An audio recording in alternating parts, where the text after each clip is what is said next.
Details of a retooled U.S.-Iraq strategy are coming into focus this morning. President Obama authorized the deployment of hundreds of additional troops to help gain reverse gains by ISIS. But their limited role is under fire. Major Garrett is at the White House with its new plan and its critics. Major, good morning. Good morning. The president's move adds 450 troops, but only 75 are trainers. They will look for Iraqi Sunnis to equip and prepare for battle, but they have been very hard to find, and the Iraqi Sunnis who have taken up arms have performed poorly. Will this be the last batch of Americans sent to Iraq? The White House cannot say. The U.S. will create a new training base at Al-Taqaddum in western Iraq between the key Anbar provincial cities of Ramadi and Fallujah, both now under ISIS control. The base could be vulnerable to attack, and that's why most of the new U.S. personnel will provide security. The mission, one Iraqi Prime Minister Haider al-Abadi requested after ISIS terrorists overran Ramadi, will be to increase, if possible, the effectiveness of U.S. airstrikes and advise Iraqi troops. Soon, the U.S. will have 3,550 military personnel in Iraq, up from 275 a year ago.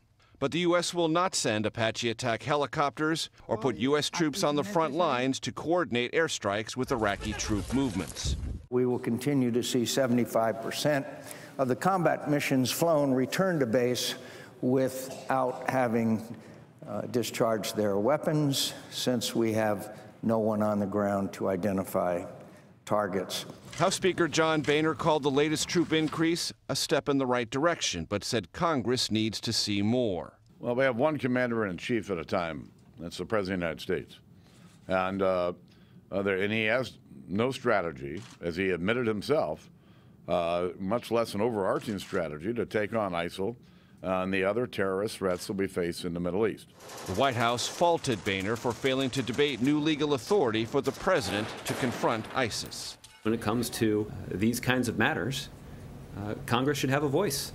And Congress, frankly, shouldn't be ducking the debate.